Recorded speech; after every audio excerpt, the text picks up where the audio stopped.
right, the vertical output.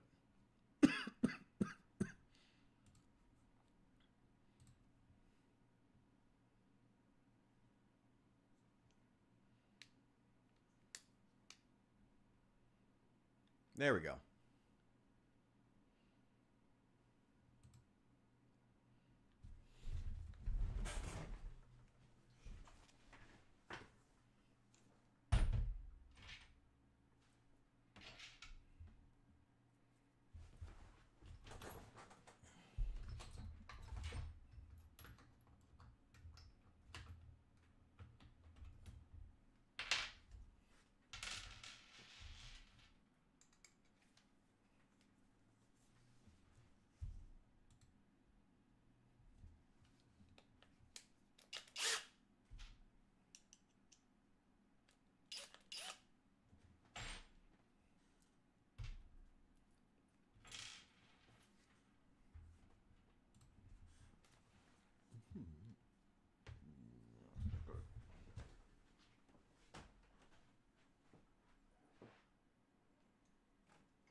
Hold it on with duct tape or something.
Oh, right.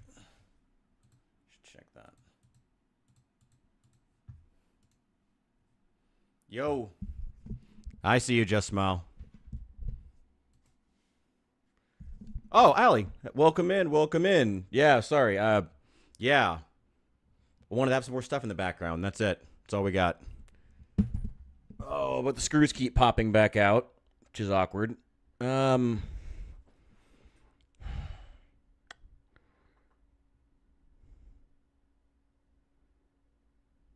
If I can just get like one screw in the wall or something, maybe I can put it in with like zip ties or something.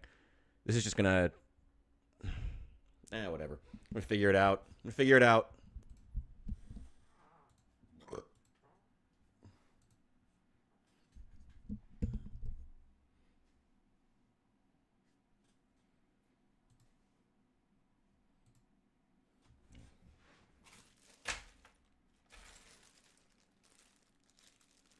do have bigger screws. I don't know.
That's fine.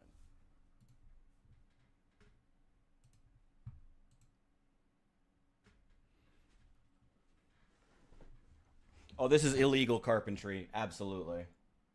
No, I'm trying to find the stupid stud. Oh, well. We'll start playing games in a sec. Oh, I just don't want this thing, like, suddenly toppling over on me from behind.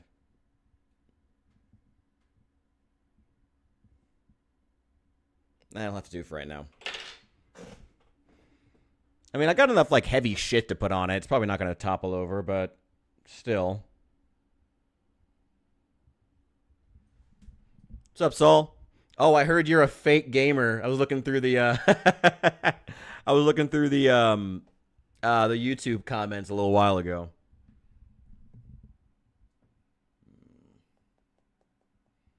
Yeah, this isn't gonna work.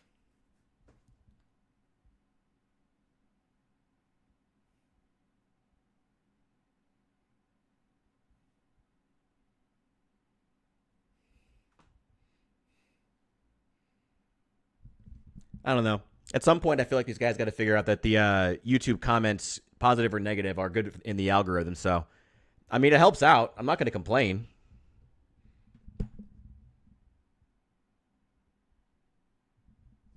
Also, am I absolutely blowing up this microphone? Because I usually do. I usually hold it way too close. I usually do. I'm trying to break myself of that habit.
do this.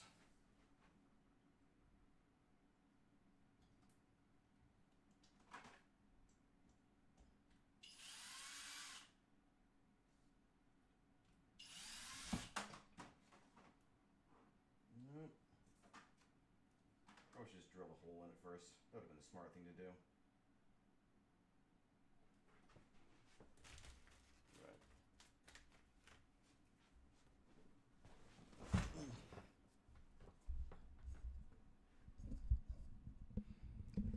Yeah, trying to actually like make a better set and whatnot. Figured it'd be good. Sorry, not blowing eardrums out. Yes, I know that's the goal.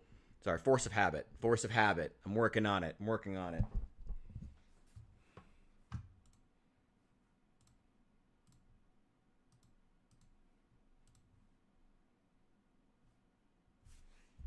There we go. OBS just started picking up the Twitch chat. I've been switching back and forth.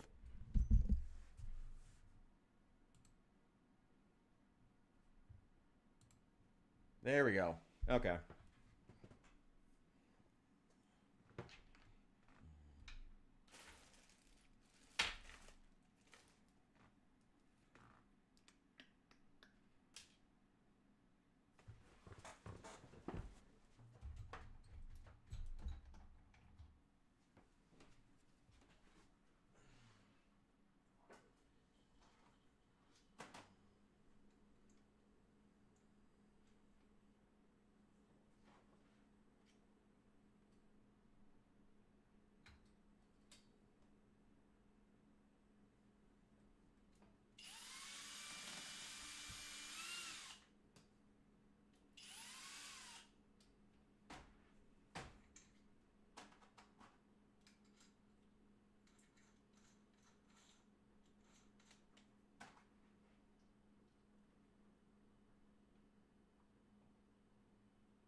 Screws in the wall, but totally stripped. So even if I put it, even if I tried to attach something to it, because I figured if I put a screw in the wall, but even if it's just, even if it didn't go all the way in or it didn't like make it all the way into a stud, at least it would be more secure, you know. But even like just putting another one, I'm not gonna take it back out because it's easier to paint over it than to fill the hole. Welcome in, welcome in, welcome in. Well, I'm just chilling out right now. Even if I actually like just put a screw in the wall to just um and use like a piece of cloth, like nailed in like have like a piece of cloth I could wrap around one of the legs to help like anchor it. Even then, like it would be so flimsy because that wall is just plaster that it would just if this thing fell over, it would just rip straight out of the wall. I mean, I could put something into the baseboards, but that's also a lot more it's a lot more complex to fix, and I don't want to split the wood. You know, I don't own this apartment, so that would not be great.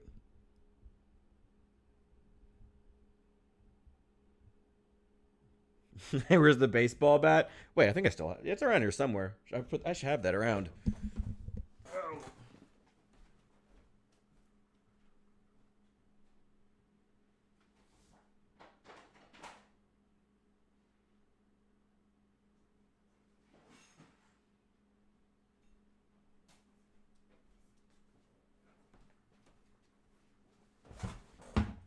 And it's a Louisville Slugger. I'll keep this around. And I got the crowbar too. May as well have those.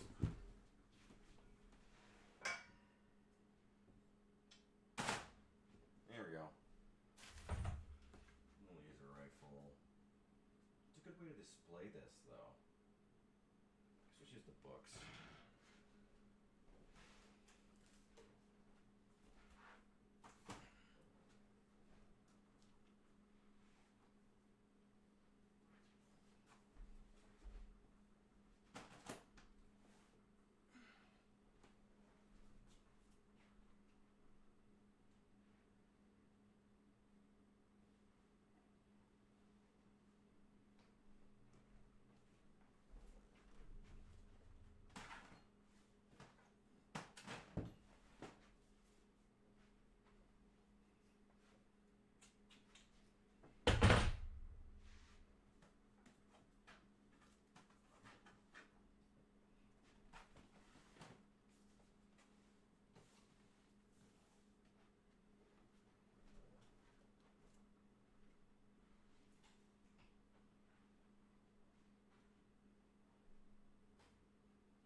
Room for Bobo?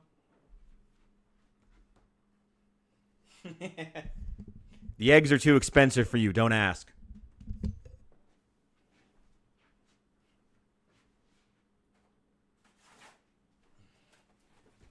Actually, I should explain the eggs.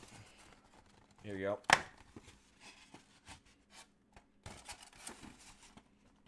Great way to store Warhammer models. These are my old Night Haunt I've had like forever. Yep. Little life hack for you if you're a Warhammer painter looking for extra space. Use the use old egg cartons. Easy way to do it.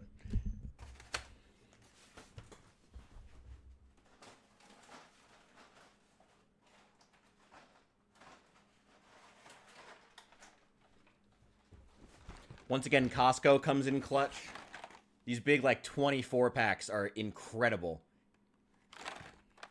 Can hold, like, well, 24 models in here. Unless you want to double them up, which I do sometimes, but only for the ones I don't really care about getting scratched up too much.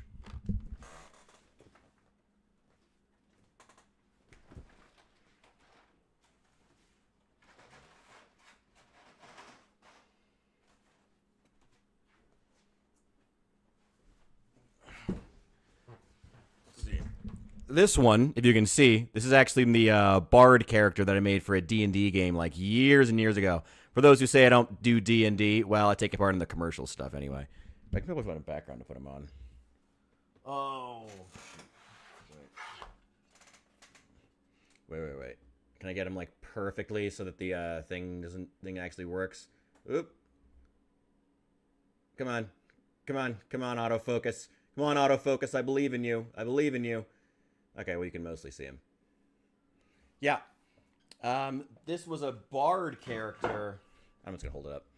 A little bard character holding his lute and like double beers that I made on oh, what is the site that allows you to like they basically just like do like 3D printing. God, I forget what it's called. I forget it. I'll get you swatters. Oh yeah, Fallout 4. We still gotta play Fallout 4 at some point. But yeah, for those who say I don't play D&D, I even got mine. It was a Game Forge, Hero Forge. That's it. Yeah, I ordered my own from Hero Forge, and I've had it for years. And the only thing that I've ever painted is that little red scabbard that you can see. It's the only part I've ever actually painted, but I need to do the rest at some point. It's been on my list. It's been on my list. Oh. We can go there. Probably zip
tie it. It'd be kind of unnecessary though. Just put it upside down.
Let's put Star Wars stuff in there.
Do have more books.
Oh yeah, I'm definitely the books are being like I purposely have the on the bottom there we've got year's best science fiction. I think it's from year 2018 is this collection. I love buying those big short story collect. I'm off screen for the vertical whatever. I love buying those big thick uh compendiums of like interesting short stories. This is a sci-fi one, and then I have my big Dr. Afra compendium or whatever it's called. I got to be honest, only like the first 6 issues were good, but they were really good. I do like it. Hello, hello, hello, everyone. Welcome in, welcome in, welcome in. Oh, Snug Snow Snail, you made it too. Welcome in. Glad to see everyone. Just knocked at my neighbor's door and letterbox. Well, love that. Have fun, bro.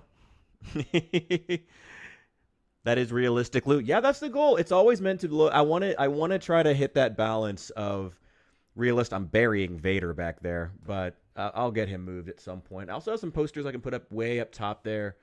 This is Doorways of Pain. And my plan is to have what's nice is that there's what's good and bad about this set is that because I have like 4 of these big black things, these big black shelves that I use, and the other 3 are in there. But I have all this stuff, but I never actually use it in my background. So it's here, and I have this like open space at the bottom where I can tuck a little chair or stool, so it's like ready to go if I have a friend over or something like that. But um, but that problem is that it leaves a lot of space at the bottom, so it's kind of. But I guess that might be better for balance generally. But I mean, having the it's not great. It's not great. It's not great. Like I said though, I mean it is almost better to have if it's gonna be free from the wall. There is an argument that it's actually kind of better that it's has all the weight at the top and it's purposefully swung like the legs are bent so that it's swung the other direction. You know, is almost better if it's gonna be free. I don't know. I mean, nothing on it's got like there's nothing on that's gonna break. You know, maybe the stuff in those egg cartons because of the Warhammer models could break, but I'm not even there. No, and yeah, the books are all at the back. That Dr. Afra, I did not know there were that many issues when I ordered that. It's way at the back. I mean, it's weighted well. I gotta figure out how much crap I can fit on this though. If I ever have a bigger apartment, I would love to have more of these out. Because I have so much stuff I've accrued over the years. All the real life loot. Skateboard. I do have a skateboard actually. I could put on here. I could do that.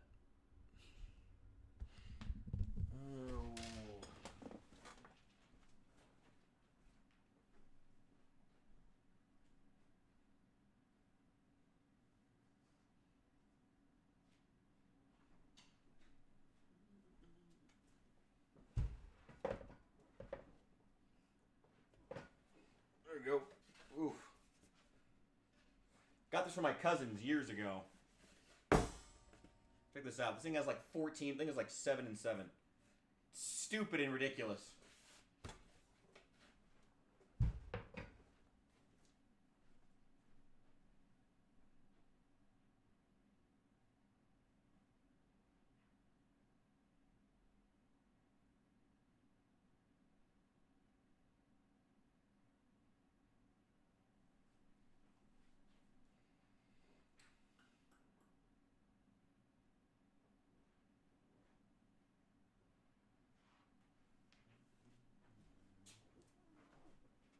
You know what?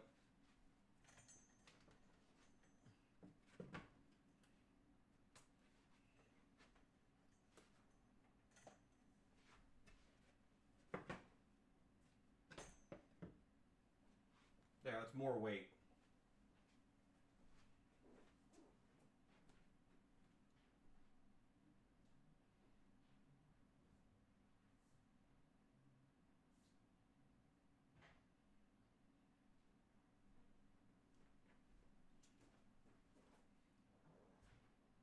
screwed here. Jumper cables or something. Oh. No, I need my hobby snips.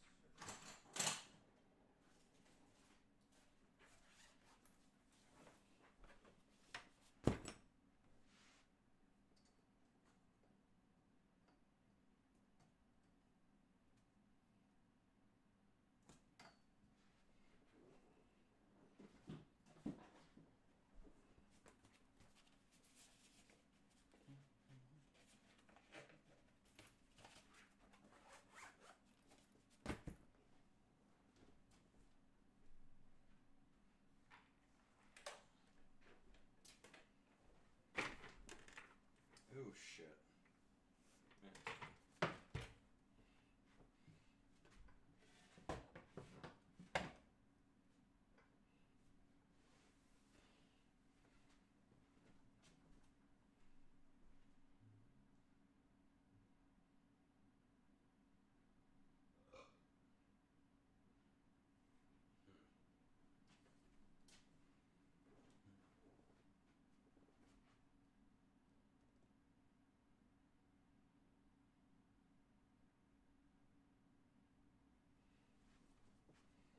I'm not going to use these.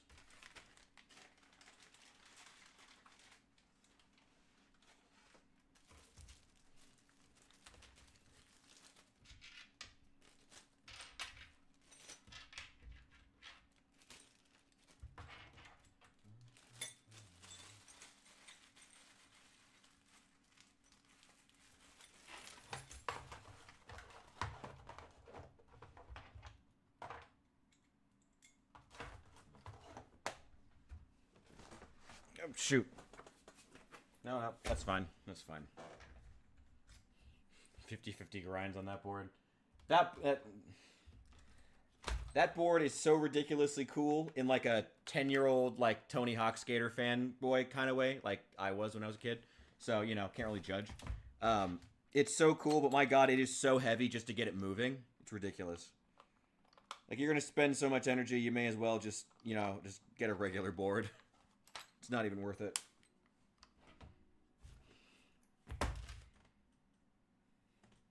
Another bit. No, it's fine. Oh, there it is. Oh, shit. Nah, this case was kind of cheap anyway.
So, if you remember, like, if anyone here, and I know that no one does, remembers the like first or second video I ever put on my YouTube channel, there was I painted these four Armiger. What are they called? Those. I mean, the 40K Stompy Space Robots. It's 40K Armiger Hell something. The ones with the two cannons. Oh, the dual auto cannons or something like that. And I bought four of them and painted them as the four individual Chaos Gods, or inspired by them. And I've got Korn down there in the front and Zinch way in the back, up at the top, which I feel like is where they would be. But I got to also put Nurgle and Slaanesh.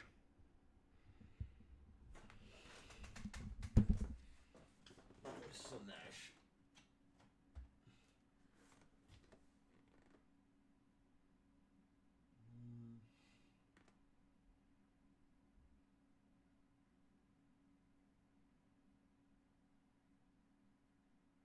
Let's just put it right there as well. That'll do. It'll do.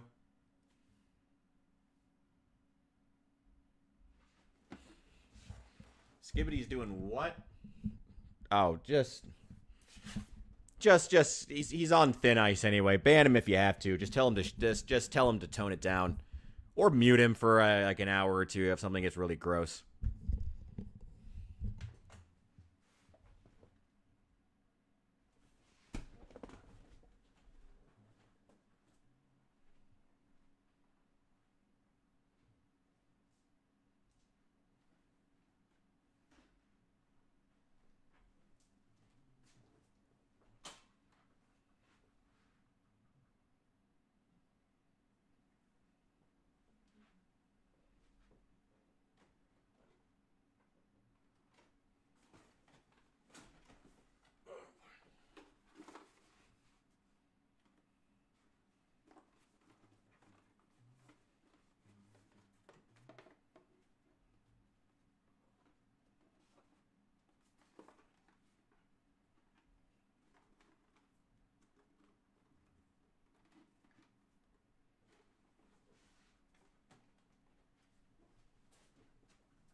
going right in the front.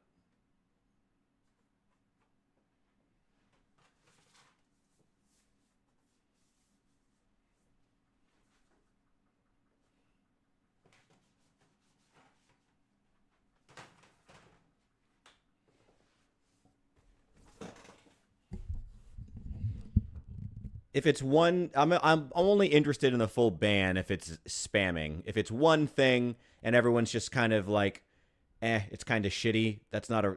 It sucks, but it's not a reason to ban him quite yet. If he does something that's like genuinely offensive, I don't know. I'll take a look if we need it, but whatever. Like it's underwater.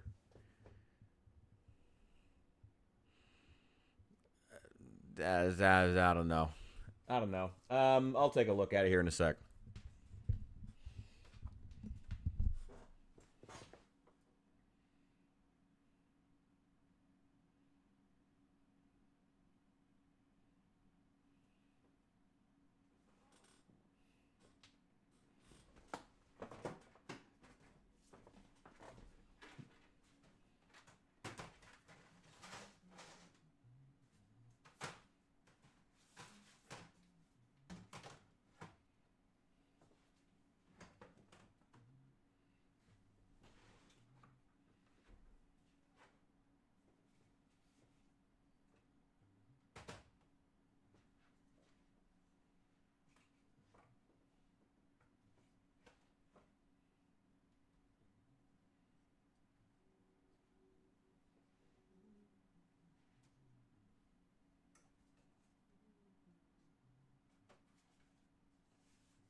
This is a terrifying proposition. Now I'm going to go through all the dice that I have accrued over the years. Hey, welcome in, welcome in, welcome in. Oh, I'm just chilling right now. Okay, those are the Star Wars Legion dice. Wait, I should get the camera, see if I can... Wait, let me turn on the white light. Because this lighting is super orange. Ah!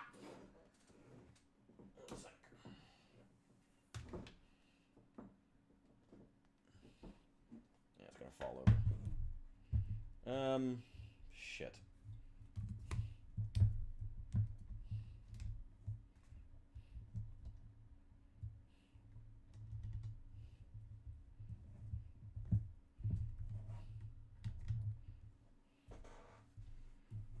Yeah, Allie, I know that's why. I know that's why. But we don't ban people for that. But I'm aware. I know. Yeah, let's see. Ooh, this looks so spooky. Love this lighting. Wait. There we go. How do I? Gotta be able to actually see it. Put it up there. There we go. Okay. So actually, so funny enough, when I ran out of, I didn't want to buy new like dice bags, so I used these. I'm a coffee snob, and I got some ordered some espresso equipment, and I've been using those bags as the for my dice bags because they're the same fucking bags shipped out of China, so may as well. Let's see, I got the Star Wars Legion dice. These are the defense dice. Star Wars Legion has 2 different dice, which is really annoying.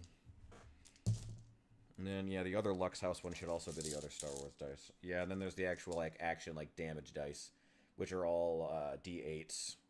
Looking at those, too. At least I get to have them, like, in nice bags, though, because obviously they came in plastic, and, like, that's just shitty. Yeah, I'm with Saul. Like, just ignore the kid. Whatever. Like, again, if he spams, or if he does something that's genuinely offensive, give him a mute. If he does start spamming and it's out of control, just then ban him. Like, no questions asked. It's fine. I totally trust your judgment on it. Funny enough, when I was actually in the UK, I bought the actual, like, official Warhammer, like, Nighthaunt dice, because that was years ago now that I was a Age of Sigmar player, but never actually played a game. And also, I never actually played a game. I just watched a lot of mini wargaming.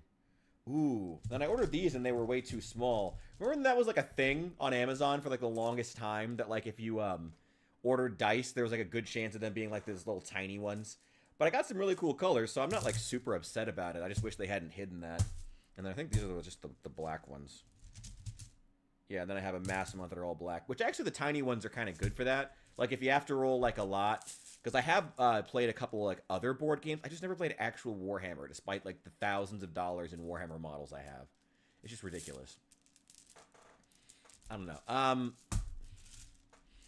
Yeah, but I have, and like the small dice, if you're rolling a lot of dice, the small dice can be good for that. I gotta put these somewhere though. Yeah, the Star Wars Legion one should go with the Star Wars Legion. So let's just leave those there.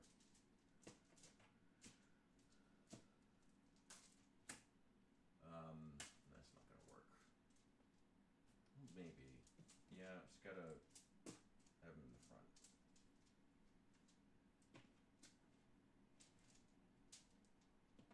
There we go.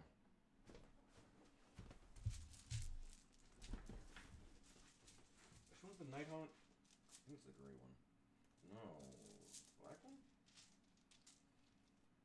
Yeah, that's the official Nighthaunt dice.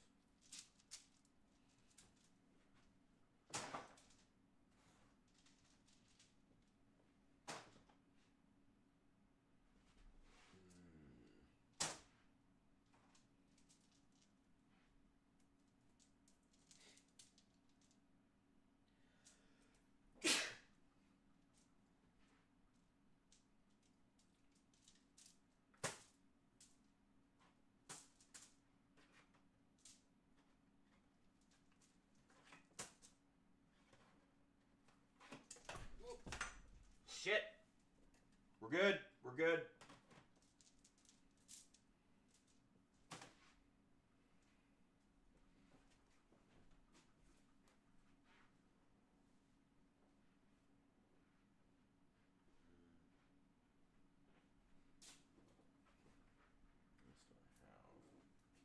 We've got a lot.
That's probably good for right now. I don't want to just fill it with shit for the sake of filling it with shit. Give it a little bit of time. When would the it wouldn't be Allie? It wouldn't be normal if the zomboid launch wasn't going painfully. It wouldn't be zomboid otherwise. What are you talking about? Strawberry moonshine. Hey man, whatever helps you relax, you have at it.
Oof.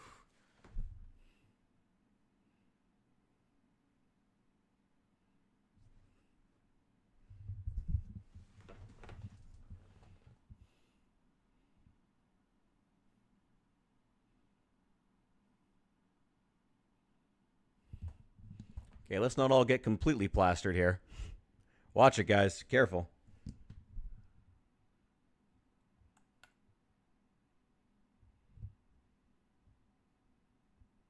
By the way, I'm going to hop on and play some Fallout London after this. I do need to collect some footage. So I'm going to hop on and do that.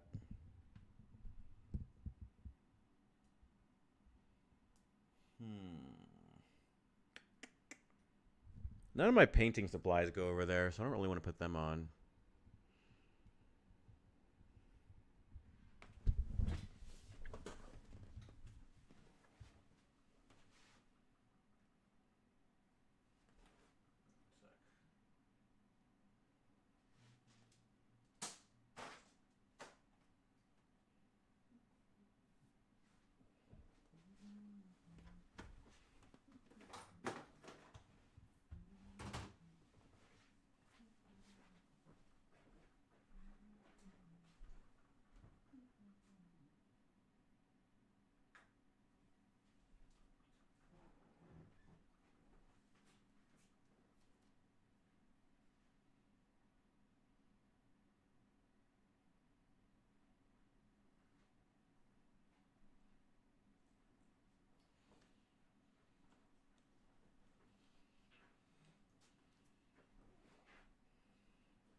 I have rum in the freezer, but I have nothing to chase it with.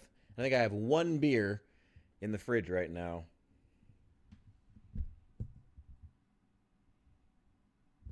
Woo! Drunken broke crew.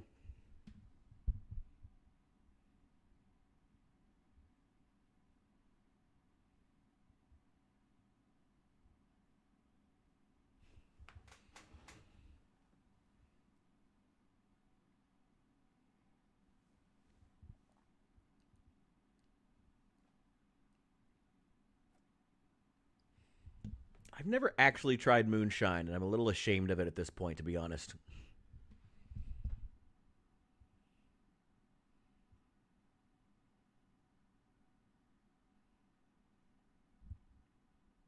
It got really big here for a while, but I was never quite sure if it was actually good moonshine or just commercial shit, coming in waves.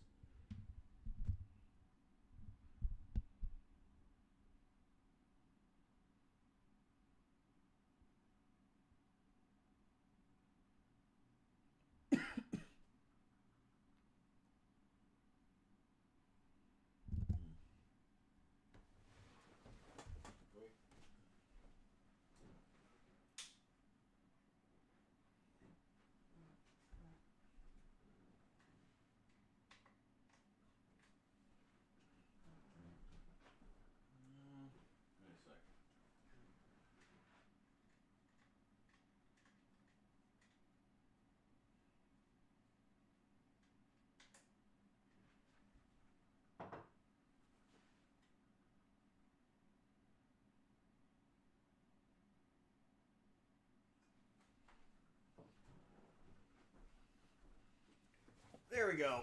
I did not know what color to go with, so I chose all of them. Why not? Why the hell not? This is turning into a fucking rave.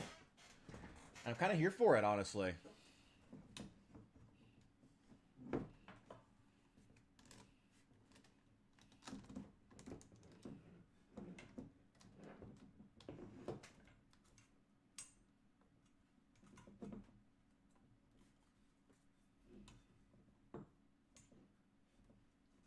There we go.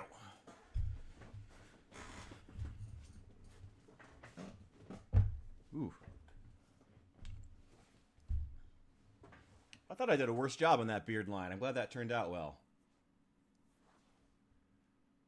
It needs to be evened up a bit, but it's all right.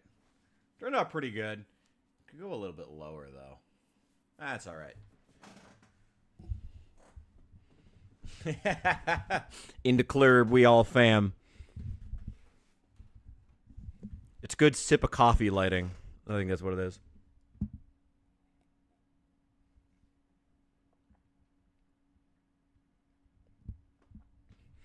Dude, at some point I will visit California and we're going to do something. For right now, though, I have zero plan. I'm going to hop onto some Fallout London here in a second. I do need to collect some footage. Also, I just really want to play it. Like, I've gotten super far in Fallout London, but I kind of just want to check out the other areas. Like, I kind of want to do a restart. I did one half of the story, but I didn't do the other half. And, like, the Vagabond stuff. So I kind of just want to, like, the more, like, less Fallout-y, more like human kind of story. I was like, that's boring. Let's go help out the mutated freaks who are basically like the fucking mutants from Futurama, and they're super cool. They're called the Thames Folk, and I love them. But yeah, I still haven't done like the regular sort of Hume plot line, so I want to do that. So we're gonna play that some Fallout London in a sec. But for right now, I have no plan. I need to figure out what else I want to put out. Like what other things I want to put on the shelf. It's pretty much full. I mean, there's not a whole lot of room here. Could probably fit another small one here. I have another small table, but then I'm not going to be able to use that. Yeah, you know what? I don't entertain that much. It's not that big a deal to bring in something from another room. I think I'm going to put some materials there instead of the stool. I also can't really pull it out like very well because the skateboard's there anyway, helping to add a little extra weight. So it's definitely worth it anyway. Yeah, give me one sec.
I got a plan. I swear I have a plan.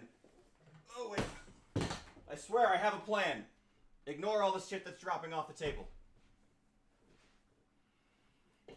Ignore all that. Ignore all that.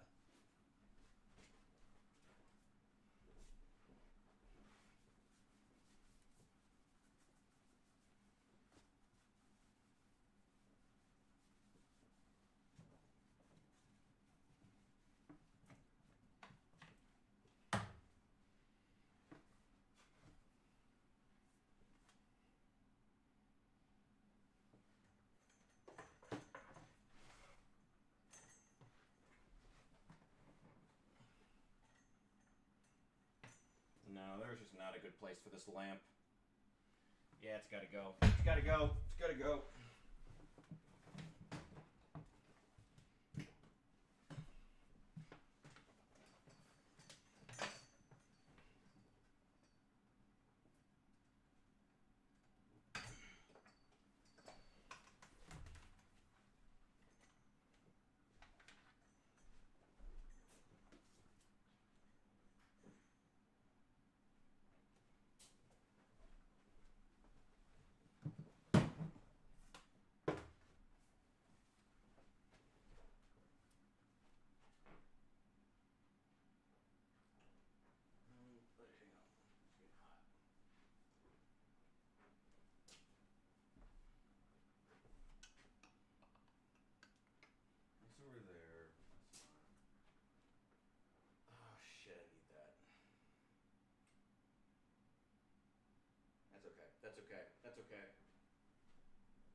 We're gonna get this damn 3D printer working at some point.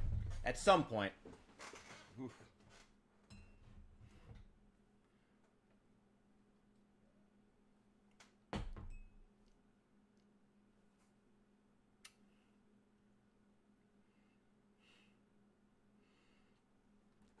Yeah, soju is the ones you can get here tend to feel like juice.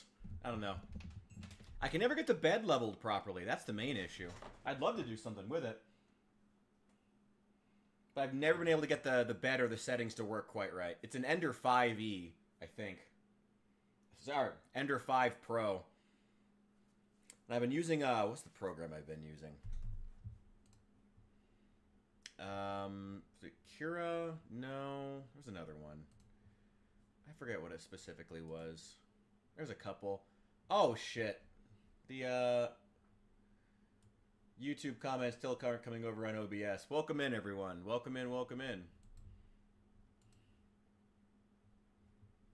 Okay.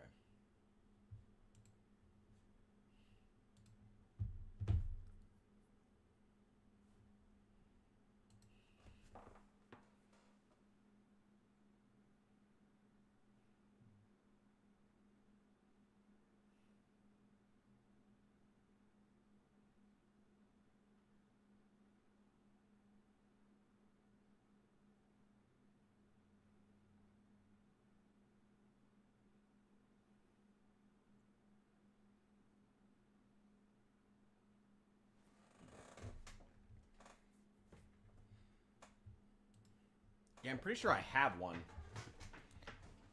Yeah, I'm pretty sure I have one. I just never been able to actually use it. I think so. Unless the Chinese fucking lied to me, which is possible. Because I would fall for it. Oh, I'll have to figure it out. Oh right, we were gonna watch the Brett Cooper video. I do want to watch that.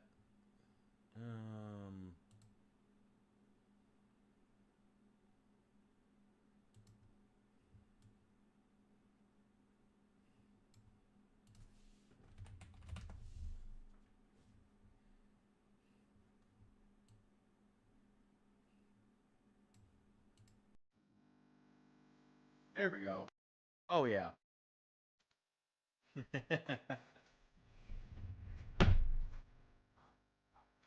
Fuck it. Fuck YouTube. Come on. This chair does not like to behave. So I'm gonna adjust that.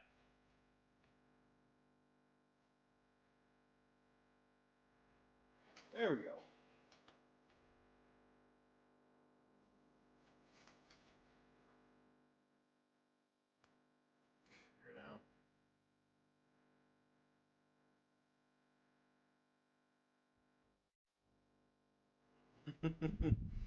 The host is very, very cute. The oh, the first one. I thought the first girl was cute. I thought the first one was cute with the big hair. I liked her. And there were some other cute ones on there too, but not. I don't know. Yeah, it's same with any dating show. They attract a type, you know. Like if you want, like, to speak of it outside the context of black culture. I mean, The Button. Remember when that took over like the dating space for like months? I mean, it had the exact same problem. It attracted freaks and weirdos who wanted to build up their Instagram.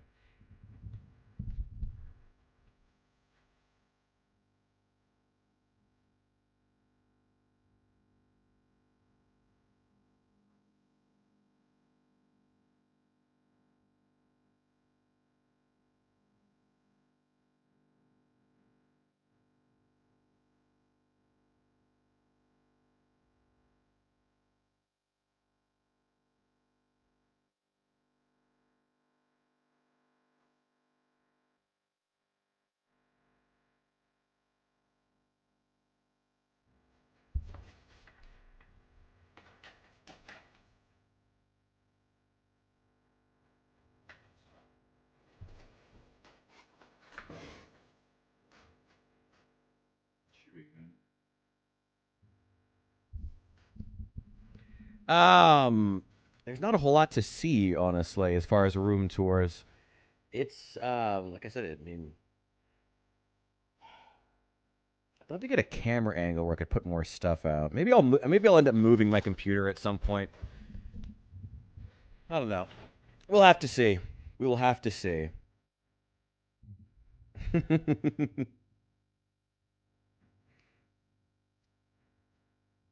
I'm totally honest, the second girl, I think it was her chin.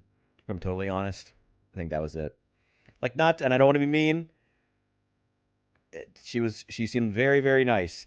I was very worried when she said she wanted to live on the wild side or whatever. Like that was immediate red flags for me. Immediate. I was like, okay. Like, didn't you like actually describe it as like it's doing? I like to do stupid shit. Like that. What man is gonna look at that and be like, oh yeah, wifey material? Oof, oof, oof, oof. It's like she's she was cute. Like she was like I gotta with a little attitude adjustment maybe. She was cute. She was cute though, and let's give her a fair chance. Be nice. Be nice. No reason to pick on people for things they can't change. Okay, that's like fundamentally you gotta remember that you don't want to pick on people for stuff they can't change. That's whatever. Don't do that. Don't do that. You know.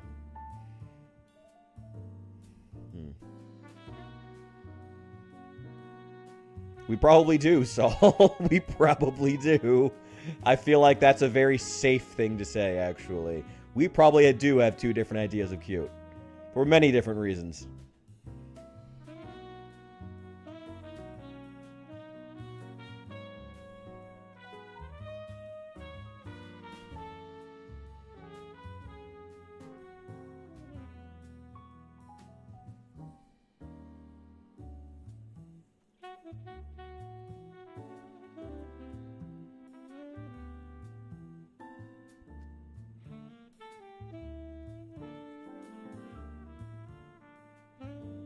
Oh, right. We're going to watch the Brett Cooper episode. Sorry, I'm lost in thought. Short and smart. Actually, maybe we're closer than you think. Actually, maybe we're close. But you can appreciate a tall girl. Come on. Come on. You can appreciate her. Personally, I can. Yeah, let's put on the Brett Cooper episode because that was what I was going to watch. And I was kind of like, you know what? Let's just hop on. Have a chill night. I may make myself another coffee here. And then we're going to come back and watch it. But I'm going to get it set up real fast in OBS.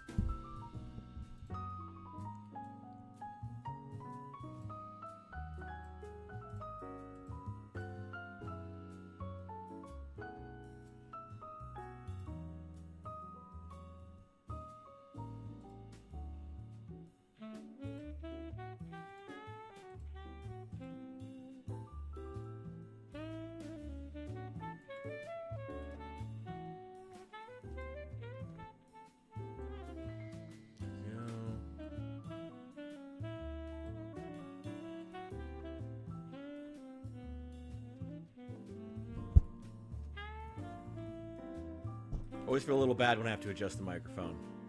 There we go. Alright, I'll hop back over in just a sec. I'm going to make myself a coffee real fast.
Haven't even drank the beer and I'm already spilling.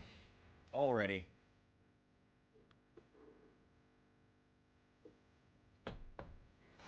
There we go.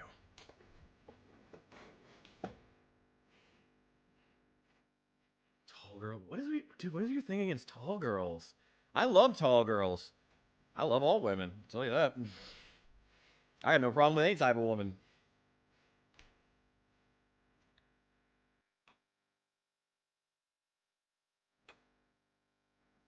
She can lift 500 pounds plus. Wow. All right. I mean, fair enough. Fair enough.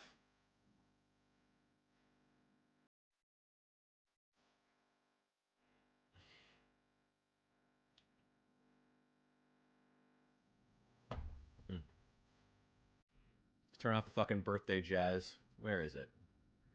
Here she is.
This chair is comfortable when I can manage to ease into it.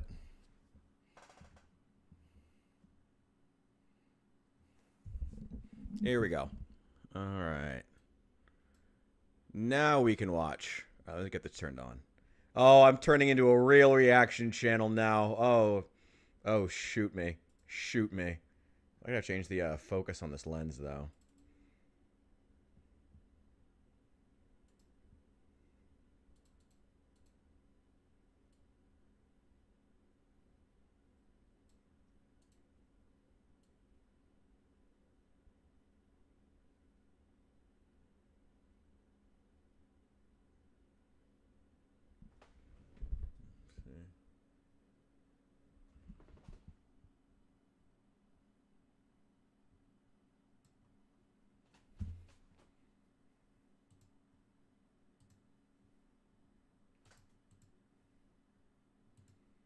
Oh well, I feel like I'm gonna be fiddling with it all the time if I actually try to turn it off auto.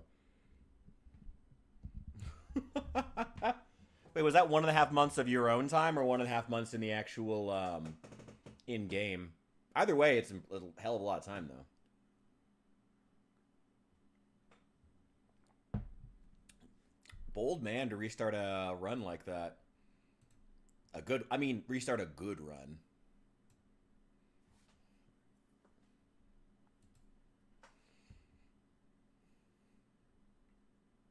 In game. I don't know about sadly. That's still a hell of a lot of hours to spend even in game. I don't know. Let's get some things adjusted here. Man, that beard line did turn out really, really well. I'm proud of that. Happy that turned out well. I think soon we are going to get that thing working, that 3D printer. Let me aim this down a little bit. Just bring it. Just try to keep the same angle, but bring it down. There we go.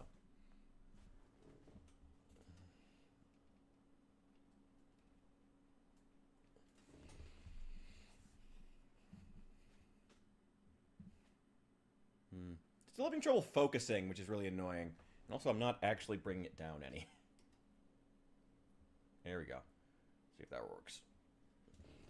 There we go. Oh, yeah, that's the right height. That's perfect.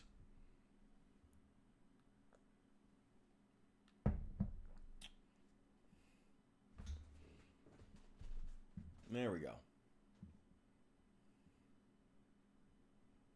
Oh, you perfectly. Oh, that beer's placement is perfect for the shot. It's perfect. It's perfect. It's perfect.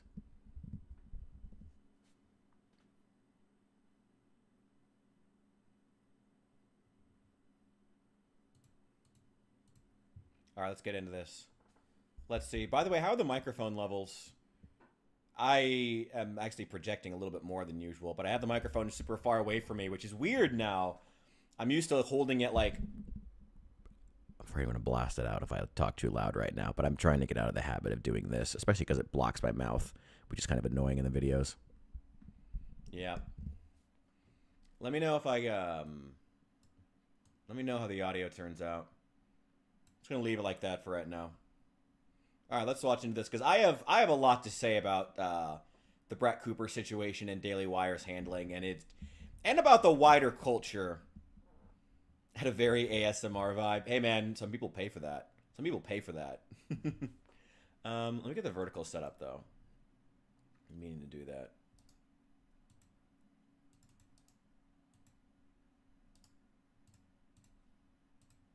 Wait a sec. No, good.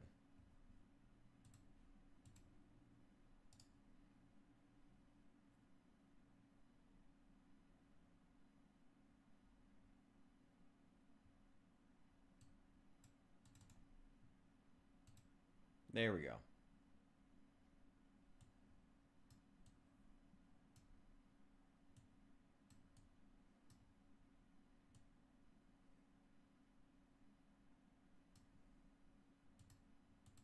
Oh my god.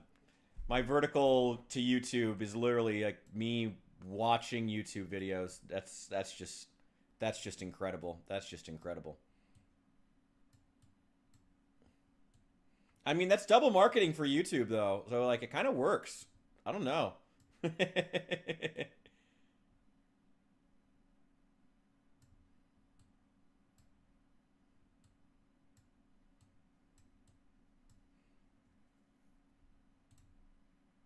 There we go. I think that's the shot. React to a reaction of a reaction of a reaction video. I mean, that's just becoming more and more the standard these days. I swear to God, like, every time I turn on YouTube commentary now, I don't even want to do it because there's always the risk of running into, like, you know, turning on a video and it's like a reaction to a reaction to a reaction. Like, literally, like, 4 or 5 levels deep because you have, like, most of them come off of TikTok these days. TikTok has become, like, the center of rage bait. It's absolutely insane. And then that gets taken. So something gets taken off TikTok, like, and then usually when it's taken from TikTok, it's already a reaction because someone who's on TikTok will see it and they'll blow it up by doing like a switch or whatever it's called, and they'll take it. So then by the time it gets to YouTube, they'll have their face on it to build their brand. So it'll be a reaction to the TikTok reaction to the original video on TikTok. And then sometimes it's even more levels deep. It's incredible, especially because you can have an extra level on the TikTok side, you can have an extra level on the YouTube side, and then just a white screen. Yeah, the Brett Cooper episode is just a white screen for right now. It's not playing yet. Sorry. Yes, it is supposed to be the white screen. It's good. It's all good. Yeah. I think this is the shot though. Sorry, I've been fussing over the shot, making sure this is good, but I think we're about set. Should I grab the jacket? No, it's too hot for that. I'm gonna get sweaty if I put on too many layers. Just do this. All right, let's check it out. Like I said, I have a lot to say about the Brett Cooper situation.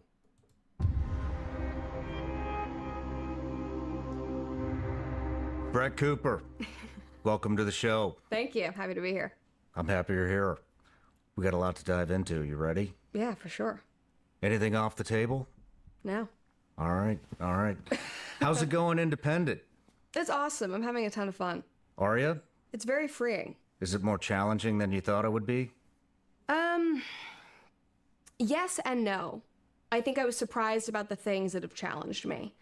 Because I knew going into it that there was a lot that I didn't know that other people had managed and that I didn't have a hand on. And that was one thing that I never really loved, was that I didn't completely have a hold and a sense of everything that was going on in terms of my career and brand. So weird to talk about yourself as like a brand, but sort of how it ends up being. It is weird. And so it's been really nice to dive into that. But of course, there's a learning curve with that. But it's been very freeing.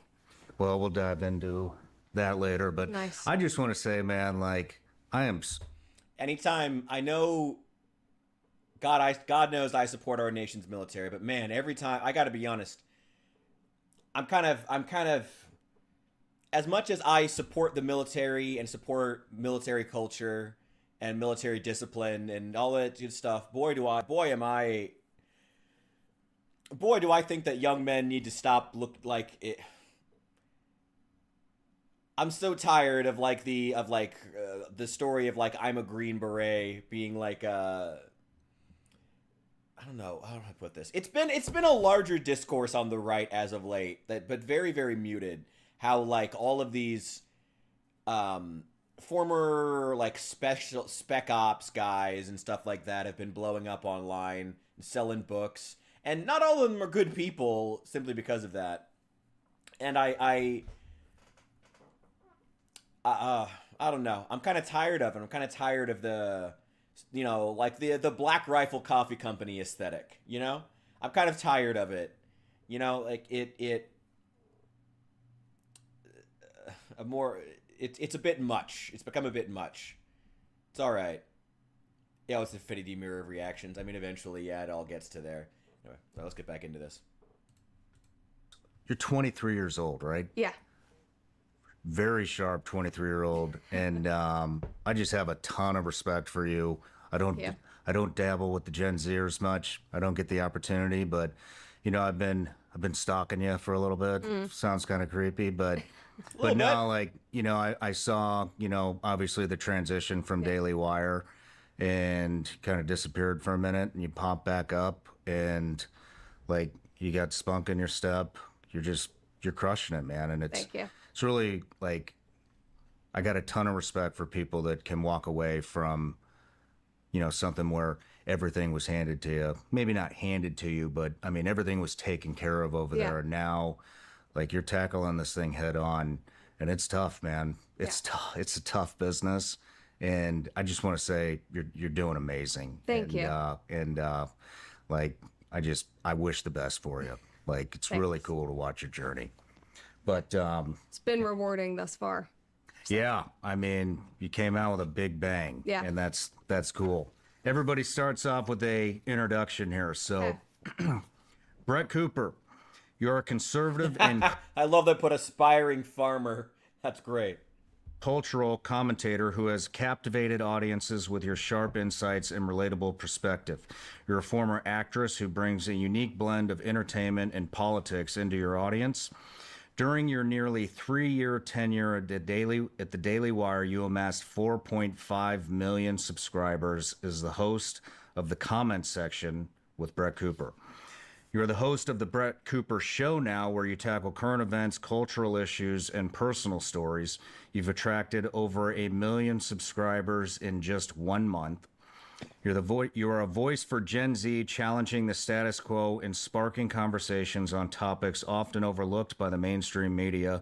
And you live on a farm here in Tennessee with your husband, and your 1-year anniversary is next week, correct? Yep. Congratulations. Thank you. Congratulations. So, Brett Cooper, she was essentially the Gen Z voice over on the Daily Wire beneath Ben Shapiro. She was kind of and she was on track to outpace him actually in terms of views and in terms of subscribers, but recently left the Daily Wire in a bit of a massive controversy. It's interesting. Sean Ryan, he's I had never heard of him either before he got Brett Cooper somehow. I don't know. Brett Cooper has a really weird it's whatever. Anyway, never seen Daily Wire, never seen Shapiro or Matt Walsh. I'm kind of surprised given the demographics. But hey, nothing wrong with that. Nothing wrong with never having seen Daily Wire. They're going through they're a conservative news outlet that's been going through a massive economic and I would say even like cultural shakeup recently. Like Daily Wire is they've been on the map for a while. They've taken a lot of they sucked up a lot of the breathing room as far as conservative news, and the somewhat ironic. It's always a tightrope walk to be the intelligent side of like conservative punditry. I guess I don't know. It's always interesting doing that because you're going against the liberal intelligentsia, especially in this world. You're you are positing yourself from like a from the perspective of how do I put this? Your target demographic. You are positing yourself as being the counterweight as a right-wing outlet, a counterweight to the college elites, but simultaneously, you know, they engage in a lot of like the aesthetics of the college elite. You know, Shapiro certainly does, you know, which isn't a bad thing, but there's always been a certain irony to the Daily Wire. And I think it's part of why, despite it's part of why they've always walked a tightrope on the right. You know, I mean, as of news outlets right now on the right, I mean, now it's just a race to the bottom at this point. I mean, it's been off and on for years, you know, the new competitors to Fox News being like cheaper outlets who can pump out content faster. OAN, now Newsmax. You know, the right is going through a very interesting time. I don't know. We'll see how it works out for them. Anyway. I want to do a life story on you. Okay. I know there's a lot there, especially for a 23-year-old, man. You've been through it. And there's a lot of depth that I don't think you've really gone in depth on a lot of this stuff on other podcasts. So Very rare. Yeah. I want to be the one. I want to be the Sounds one good. that gets it. That's what my husband said last night as we were leaving dinner with you guys. He was like, "This is the podcast to talk about that stuff." And I No, was it's like, not. "I know. That'll Cool. be good." Yeah. Are you nervous? No, not at all. I love talking about You this think stuff. you're going to get emotional? Probably. Right on, man. Good. That's what I we cry do here. easily. It's like a therapy session. I know. And I loved therapy. People rag on therapy a lot, especially on the right, and I sort of do when I think people like overuse it. Mm-hmm. It was incredible for me. And When did you start therapy? I was like 14. 14 years A old? lot of shit going on. Yeah, I know, man. I had to work through it. But no, I think that's the thing that, not to go completely off topic, but there was a time in my life when I needed it, when there was so much going on that I couldn't comprehend and I didn't have the tools to navigate through.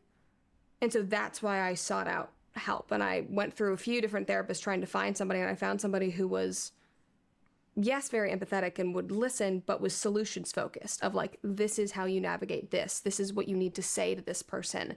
How do we better your communication so you can get what you need in this very, very chaotic family structure that you're living in? Like, it was giving me the tools I needed, so I didn't need to go forever. Like, I got through that period and I got to a point where I was like, I don't need to go trauma dump every Thursday afternoon. So I haven't been back.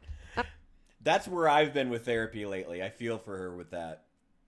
I really, really feel for her with that. Also, how are my audio levels? They're kind of low. I'm turn it up a bit.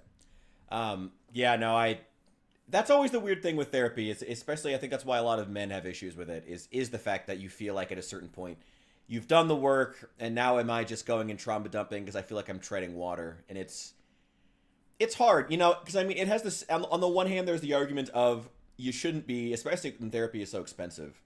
You know, there is the argument of you shouldn't be doing this if it's costing you, if you're not accomplishing anything. But there's also the argument of, you know, from a medical perspective, you know, it's the same as like going off your meds. You know, you might feel fine for a week or two, but that doesn't mean you should dump them down the toilet. You don't know that you're fixed yet, you know. That's kind of why you need the help of an expert, but it's hard. Therapy is, the argument for or against therapy is a bit more nuanced than people give it credit for, and it's interesting. And I've wondered if there was You don't go today? Mm-mm. Interesting. Yeah. Last year I thought I might need to. I think I need to. I've been kicking around the idea of going back. I haven't been in probably 7 years, I think. Yeah. If you find a good person, again, somebody that's not an enabler, which I think is hard to find. You look up like therapists Very in hard Nashville, to and the find. first person that pops up is like the person who is in Matt Walsh's What is a Woman? And you're like, oh, fuck. Like, you're not who I want to talk to. But if you find, again, a good person that is focused on providing you tools so that you can make your life better, because they can't change your life for you. Yeah. But if they help you break down the things that are in your way, the things that are out of your control, that give you a set of tools so you can move forward, that's an incredible, whether that's a therapist or a life coach or just a mentor in your personal life, in your church, everybody should have something like that. Yeah, a lot of times I think people just break it down themselves. Yeah. Just hearing yourself talk, you realize Journaling, how insane you right. are, and and work through a lot of those issues yourself. But yeah, I think about going back. I mean, with the rise of the show, and just a lot of people coming at you, it can be enraging. Yeah. And that's something I'm kind of working through. But you dealt with that at a young age, and I want to talk about that later Yeah, too. sounds good. So, but we have a couple things to knock out here. So I have a Patreon account. You know Yes, that. I do. Where's your subscription network? We have our own. BrettCooper.com. No, We can skip over their ad read in a second, but no, that's true. I mean, if you therapists, I think that she said it pretty well. Like, therapists can't change you or your circumstances. Therapists, they can only help if you want to change, if you want to go in the right direction. And yeah, it's hard. It's hard coming through certain things, I had a pretty rough childhood. It's hard when you're stuck in a situation where you don't want to heal. It can be difficult. Very difficult. Excuse me. Anyway. Yeah, let's get back to it. This is like 4 hours long, but we're just going to keep going. it's called Cooper Confidential. But you're at long questions. Oh, wait. This actually was So I interesting. have Damn people it. send in questions. Yeah. I do a weekly advice video. Do you remember like Dear Abby in the newspaper? Yes. I was obsessed with Dear Abby. And so I have people send in questions because a lot of the times when I get emails from people, it's like, I'm having trouble figuring out something in a relationship or with college, or I know that you've dealt with this with your brother or your parents. Could you help me through this? So it's like these long questions that I've never really had the avenue to answer before, because I can't just email people back all day long, even though I would love to. So we open up the question portal every week and people send in their questions and then I answer them in just like a casual video. We just kind of work through them together, basically. So we do that, and then we have ad-free episodes, and then like a monthly subscriber-only newsletter that's much more personal stuff. So Nice. Yeah. Well, this is from John Wallace. Okay. Could you comment on the current state of conservative politics now that the new administration is actively making changes and disrupting the liberal agenda? And then there's a follow-on. Is there more unity, or is there behind-the-scenes drama and power grabs? It's always occurring? behind-the-scenes Oh drama. gosh. Unfortunately, I think it's the latter. Because I think that was actually my first episode that I did on the new show was sort of about that. I think that we are being very sore winners, unfortunately. I think the right is so used to losing. And we talk about a victim mentality all the time of, the left victimizes themselves. So we've been in a culture, it's like the perfect culture for nonprofits where it's like, the left's getting us, donate now, whatever. Like, we've just been in that mindset that I think now that we've won in such a massive way and we've won culturally, I think everybody was just like, oh, we don't even know how to function. So I have a lot of hope. I'm really excited about almost everything that Trump is doing and his cabinet is doing. I love the people involved. I love RFK Jr. I'm a massive fan of Tulsi. I know her, as you know her in our personal lives. I just think that she is one of the most like magnificent people. Like, he's surrounded himself with excellent individuals. I think that I think that even if you personally don't want to put a lot of stock in things like RFK and Tulsi, former Democrats aligning themselves with Trump, I think it's important to remember, if for no other reason, the fact that a lot of young former Democrats, a lot of young, people in general, really like some of these people. RFK has gotten a lot of traction with post-Bernie young men and with post-college young women.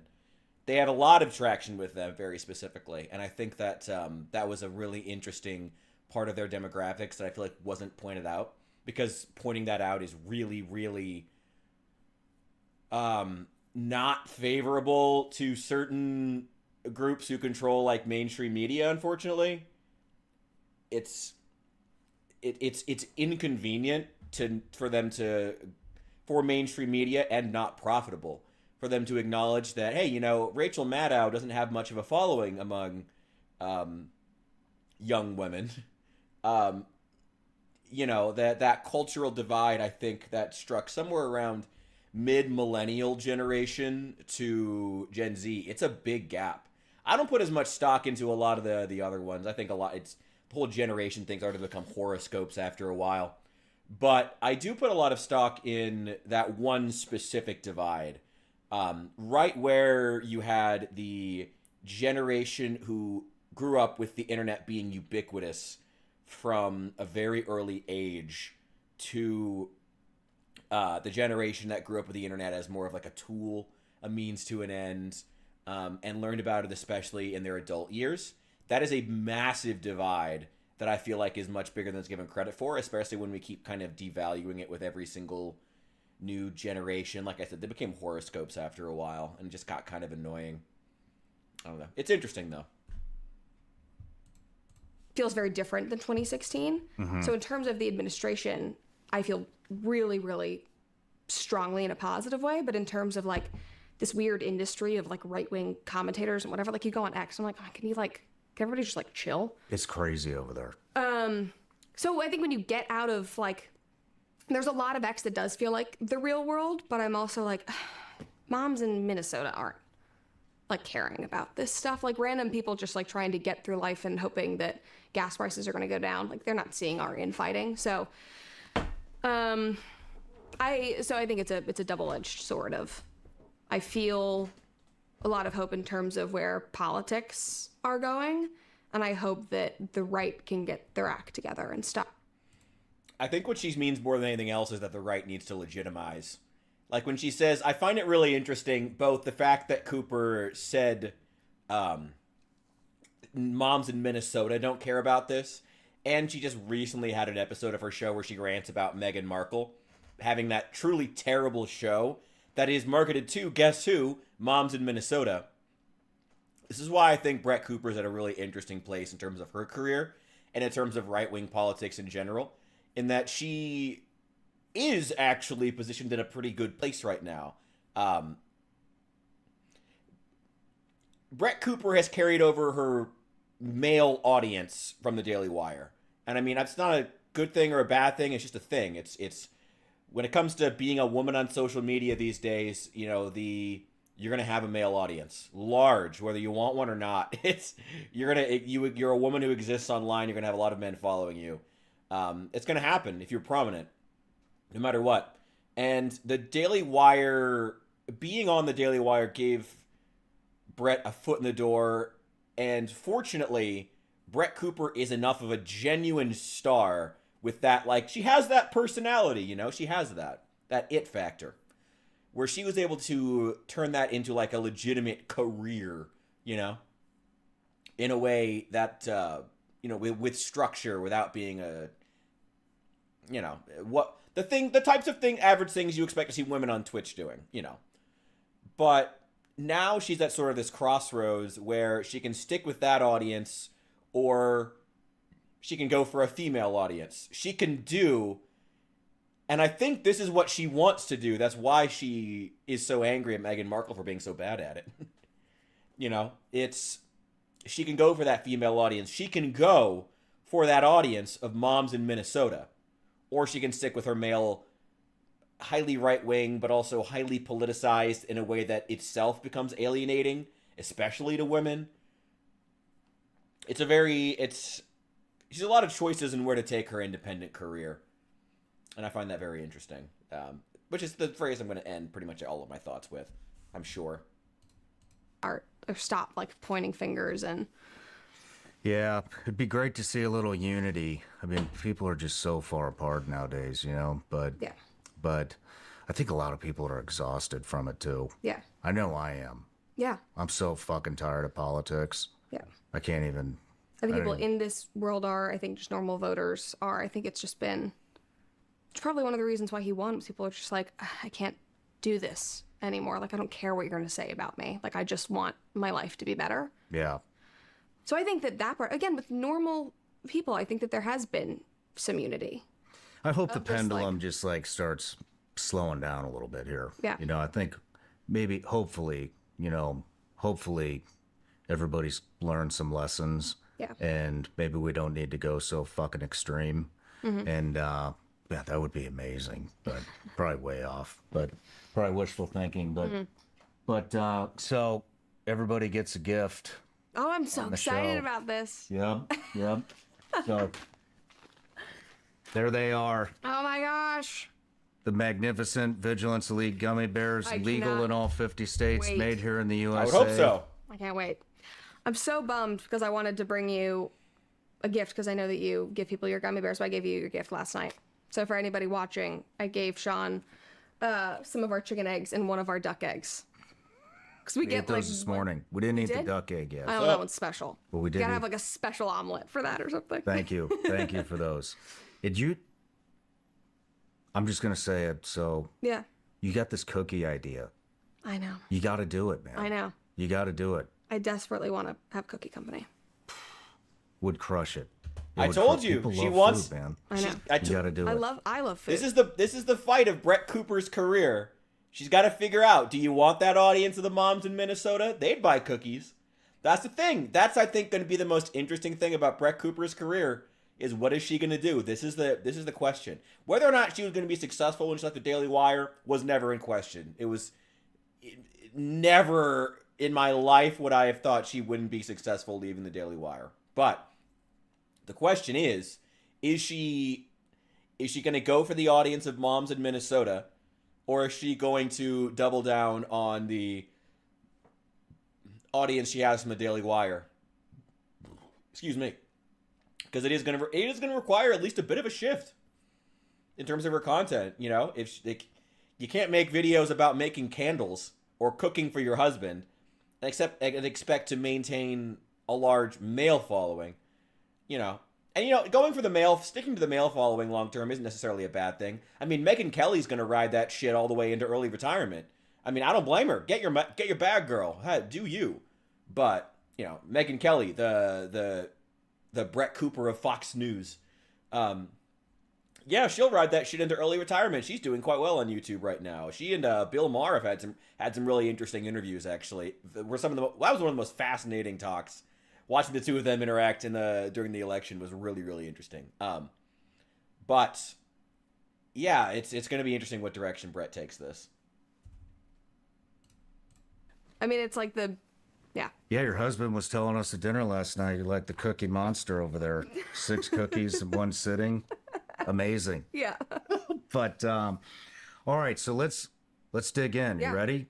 Let's do it. So you grew up in Chattanooga, right? Yeah. Well, we moved around a lot, but I call Chattanooga. I split my hometown, depending on how I'm feeling about it, between LA and Chattanooga. But I was born on an island in Washington State called Orcas Island off the coast of, it's in the San Juans, so out past Bellingham. And my family just randomly moved there. My brothers had gone to summer camp there for many years. And I think that's one of those places where you're either seeking something or you're hiding from something, basically. And I think my parents' marriage was never really strong. My dad was very unhappy and they just needed to escape. So they went to the tiniest island possible. It was idyllic. In hopes that would fix things. And so that's how we kind of ended up there. So they were there for 10 years. My brothers are 12 and 14 years older than me. So I was born at the tail end of that stint. And I think then they kind of outgrew it.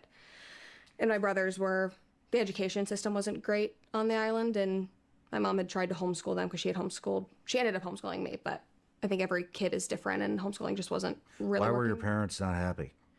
They're very different people. Incredibly different people. They were friends my mom had a previous marriage.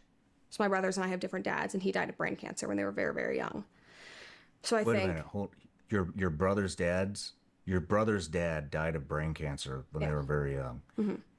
How young? 3 and 5, maybe? Shit. Yeah. So we have my oldest brother, Chase, and then 2 twins. So my mom had tiny children and a terminally ill husband flying back and forth between Mayo Clinic. It was just awful. Damn. And I think his brain cancer made their marriage very hard as well. Because everything obviously just flips. And so he passed away, and my mom is chronically efficient, I would say. And she was like, well, my sons need a father, and I don't want to be alone. And she had known my dad in college, and they were good friends, and he's a wonderful guy. He's very sweet. But they're very different people.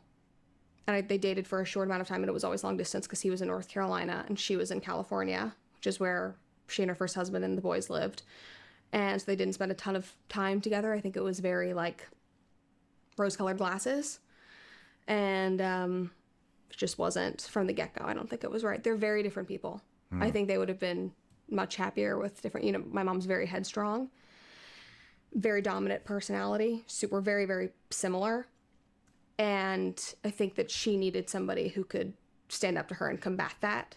It's like when I met Alex, who was my husband, it was like I'd finally met somebody who was like a sparring partner of mine, who wouldn't like put me in my place because that sounds bad, but who was willing to like push back and go, no, you are in the wrong here. And here's how you could be better. And I could do this. Like I was so used to being able to do that with other people, and to have somebody who was not going to be a pushover basically, and would be willing to debate things with me and discuss really like heavy and interesting subjects and wasn't intimidated by me in the slightest. And I don't think that was my dad. He needed somebody a lot softer, I think. And my mom needed somebody who was probably more dominant. And so I think it was just always very out of whack. Like we talk about, you know, masculine and feminine traits and finding that in a marriage and a relationship. I think they were always off balance. So it was not great from the start, I don't think. Your father wanted you aborted, Yeah. correct? Yeah. When did you find that out? Oh, don't use that for the plug. Well, we may have won this election. Oh, use The that fight to go into restore the a ad great read? nation has just Oh, begun. fuck now is you. the time to take a stand. Oh, and man. Patriot Mobile is Ooh, leading what the a, charge. what a line to As use America's before the only ad read, Christian Sean. conservative wireless Ooh. provider, Also, Patriot what is with Mobile all the new offers wire- a way to look- vote with your wallet Sorry. without compromising Yeah, it's great. quality or convenience. Right. Patriot Mobile isn't just Literally gonna mute it. What a way to go into the ad read, Sean. What a thing to end on before the ad read. Also, what is with all these new mobile services coming out? Is there like some new tech that's like making this cheaper than ever? So this is like the new scam. Because boy, does it feel like a scam. Boy, does it feel like a way too important thing to leave to a conservative podcaster to send you how to. Hello, welcome in. Yeah, doesn't that seem? It seems like your phone seems like way too important a thing to be trusting to an advertisement you saw for a conservative podcaster. What a way to do that. I don't know. Oof. All right. That's just interesting.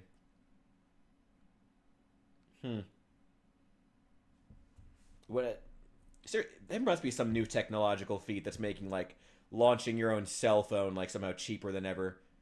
All right, here we go. as your life. Bond Really? Charge is a holistic wellness brand with a huge. Starting with the meditation, is that a big thing? Are these the two halves of the conservative audience they're hitting in terms of their advertising? There's the half tech bro, half to Oh, it won't. Don't worry. It won't. Don't worry. Half tech bro, half red-blooded American man. You know, the two halves of the modern male conservative audience. Fascinating. A Mint Mobile clone, yeah. I think Mint Mobile's another one. Like that's the reason there've been so many of those too. It's like they're all like I said, some new technologies come out or something that's made it easier to start a phone plan. I mean, I know I've used a discount service for years that just springboards off of, I think, Sprint's mobile network or something like that. Something like that. People in general are getting more into it. I mean, you see it. I mean, this is Sean Riley here has a picture of him in military garb in the background. So clearly it's not just conservative women. I guess young conservative men would be older conservative men would also be. Which, here we go. Wait. There we go. Probably when I was 15 or 16. 16. How did that come up? I was living in LA as a child actor.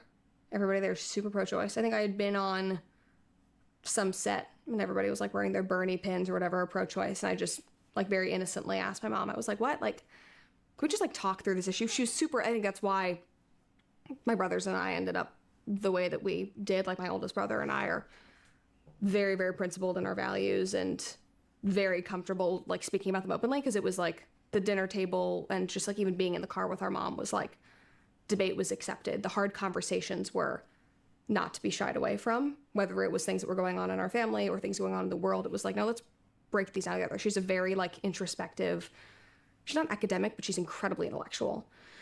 And so that was just a normal thing. So I was like, let's talk about abortion. Like, I just don't understand, like, what are these two sides of the coin? Like, I just didn't understand the issue. And so we started talking about that. You know, it was just like over the course of a few months. And I think that she had kind of weighed whether to bring that up. But that was what really changed her mind permanently about abortion, was when my dad came to her. I was like, I don't want a child. Like, their marriage was already not great. It was an accident. I don't think he really got along with my brothers very well, and it was just like, I don't want this child. So you're living in LA, the abortion topic comes up, you bring it up to your mom, and I mean, how did she bring that up to you? I don't even remember. I mean, but it was probably something that was very straightforward. She doesn't mince words. She's not somebody who is, I guess, soft or like brings anything in. Just very matter of fact. Yeah, it's just like, this happened, and she had always been, in her mind, she was like, I think she was more pro-life, but kind of understood the pro-choice argument in terms of like government overreach, and, you know, it is a woman's body. And then when it was actually an issue that she had to decide and it was put in front of her, and I think that she had to reanalyze the issue from a much more personal perspective. And I think she basically said to my dad, she was like, if you want this so badly, you go make the appointment. And he couldn't bring himself to do it. Because like, he couldn't even, it was just like such a threat, basically, of like, I don't want he just wanted her to go do it. Yeah. She was like, I'm not. And it was all like, I mean, how did do you remember like her telling you? Yeah, but it also didn't surprise me because I knew my dad. My dad and I had never had a great relationship.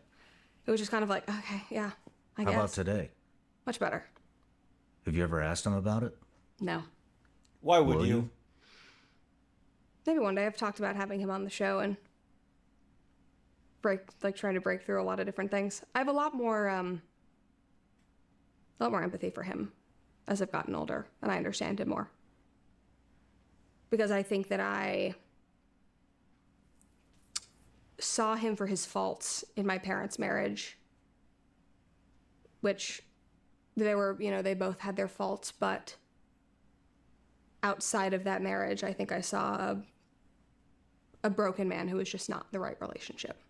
He'd had a really hard family life growing up. Do you think he'll watch this? Yeah, probably. He watches everything. Well, that'll probably strike up some questions. Yeah, for sure. Like, I had done I think he watched the video I did with Raylan where we talked about this and we sang together because she has a song about her mom almost aborting her. So I believe he watched that, but... And it's never come up? Mm-mm. How often do you talk to him? Every month or so. I definitely still have some boundaries up, for sure. Mm-hmm. And I think he does as well. But I think one of the greatest parts of growing up is seeing your parents as humans with their own childhood, their own baggage, kind of learning so much about, like, I knew what my mom had gone through as a mother of losing a husband. One of my brothers died at 17 years old, going through a really, really bitter divorce and being in a very unhappy marriage. When my other brother now has schizophrenia. I mean, she's just been like hit after hit. Her like joke is like, was like Genghis Khan and like former life, like what happened. But seeing that, but then understanding things from her family and her past, if like you see this full human being that as a kid you can't comprehend. Mm-hmm. And I think I got to start seeing that at a younger age because of her honesty and her transparency. And even her honesty about my dad of things that he wouldn't bring up, but of her comfort in being able to say, XYZ happened. It's not really my story to tell, but, you know, this happened with your grandfather and your dad. And he went through that. And being able to, like, see that at, 17, 18 years old was like, oh, God, okay. So this was not the right marriage. This was a hard childhood. And this is somebody who has really been lost. I don't think has ever found, like, true fulfillment.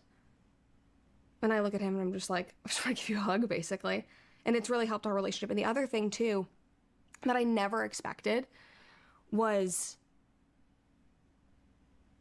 marrying Alex and bringing somebody into my life who didn't carry the baggage and the weight of growing up in this environment and didn't experience the heartbreaks and didn't experience feeling let down, didn't experience growing up in the shadow of schizophrenia and death and divorce, and was able to look at my dad as just a human, and who was able to find him so endearing and funny and kind. And then being able to see him through my husband's lens of, like, picking up the phone every time he calls and being like, "Hi, I just talked to Mike." Wow. I mean, And that's made me so much better. I mean, it's pretty amazing. You know, I want to dive into all of it, but Yeah. it does sound like you had a really tough childhood, and you know, a lot of the stuff we spoke about at dinner last night. I mean, you know, a lot of people don't get out of that.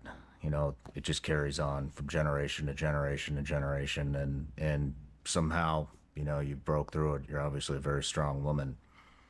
But what did your parents do? What did your mom do? She was a stay-at-home mom. She was a stay-at-home mom. Mm-hmm. And your dad? He worked in finance, like, and not finance in any kind of like really cool or, you know, very, well, like he was Is there a cool finance? like a banker at a local bank in Chattanooga doing like nonprofit stuff. And I don't think that's ever what he wanted to do. He was good at it. Mm-hmm. But I think that he would have been a great professor. He's super academic, very esoteric. So I think that's probably also, you know, there's such a lesson in, I think I learned a lot from watching him. There's such a lesson in that of, you don't have to like love everything about what you do, but if you don't find a sort of fulfillment and passion in some sort of your life to fill that void and to fill that cup, you're always going to be searching, and you're always going to feel lost, and you're always going to, you know, substitute it with other things and other vices. And so I think there's often people kind of like joke about the cliche of like, do what you love. But it's like, if you don't have some kind of like, if you don't feel like what you're doing is important, or like it speaks to some part of you and you can't identify that, then you have to find it in some other part of your life. And if you don't have both, I think that's what I watched with him, where there was like, it wasn't in his career, it wasn't in his personal life, he wasn't happy in his marriage. Our family was a mess. Yeah. Yeah. Trapped. Yeah. What were you into as a kid? Everything. I basically did everything because I was homeschooled, so had the time to do so many things. So I was obviously into theater, and I was a dancer, so I did ballet. Daily I was Wire's a competitive full of theater gymnast, kids. Did community theater, singing lessons. Was super weird and outdoors. I was like the homeschool kid that was like sitting under the tree, like looking at leaves and like digging holes with my hands. And where we lived on like 5 acres, 10 acres in Chattanooga. Had a Save the Earth club in like 2nd grade, and because I was homeschooled, there was like nobody in it. It was just me and like one other friend. My whole family sails very randomly. Like my dad grew up in North Carolina, so he would sail, and then when we lived on the West Coast, Norfolk Island, my brothers learned how to sail, and so I would go on the Tennessee River at our like tiny little like boat club thing, where they would have tiny little, you know, like kid sailboats, and opties is what they're called. So I would sail. I rock climbed. Chattanooga's a huge rock climbing town. How much did you guys bounce around? So we went from Washington to Chattanooga, and then when I started acting, we bounced around. Okay. And so I was like, I just fell in love with it. And my mom was very against it, but I also think she saw kind of an out, like a way to escape her life in a way. My brother had just died, and I saw an emotional outlet that gave me the ability to be creative and escape my life and what was going on and the intensity of that, and gave me a creative outlet. And I just kept wanting to do more. I was like, I would go on, like, I wasn't allowed to have a computer, but I would go on her like desktop and be like, Annie, like auditions nearby, and I'd be like, there's one happening like an hour away, I want to go do this musical. And so we would go audition. My mom would drive me like an hour plus to rehearsals and to shows. And then I was like, I think I want to be on Broadway. And so I wrote a letter to a manager in New York and was like, I want to be Jane Banks and Mary Poppins, and I will fly up to meet you and do an audition, and then you'll help me get this role, whatever. I was just super motivated. And I think she saw kind of an escape, but she also, after my brother David died, her perspective as a parent changed, where she was like, if I had known that David only had 17 years, What would I have said yes to? And obviously not give in to your child's every whims, but if there was something he loved more than anything, what would I have done? Let's rewind a little bit before we get into the acting. So you moved from Washington to Chattanooga. How much older were your brothers than you? 12 and 14 years. 12 and 14 years. Were you close with them? Are you close with them? Yeah. I was never super close to my oldest brother, Chase, because when I was born, he was already going off to boarding school. He knew he wanted to be in the military. So he went to the Marine Military Academy in Texas, because the Marines don't have a college, but they have a high school. So he did that and then basically spent the next 4 years working to get into a service. Insert joke about eating crayons. Oh, boy. The Marines don't have a college, but they have a high school. Interesting. All right. I kind of want to get over to Fallout London here soon. Maybe we'll come back to this. Maybe we'll do in half an hour. That's a long time to sit and watch an interview. We'll come back at some point. I think I'm going to get over that. I need to make some food, though. I'm hungry right now. We'll see. We'll see what I want to do. We'll see what I feel like doing. Oh, we were watching the Brett Cooper interview by Sean Riley, covering a lot of stuff, including why she left the Daily Wire, which has been, I think, a massive shit show and quite funny to watch. But I think I want to switch over to Fallout London. Maybe, I don't know. Then again, if I'm just going to go and get some food, and I do want to eat, I don't know. I do need to make, like, food. I shouldn't, like, throw together, like, a sandwich or something. I'm going to hop back on in a second here. Give me a sec, guys. I'm going to hop off for, like, 15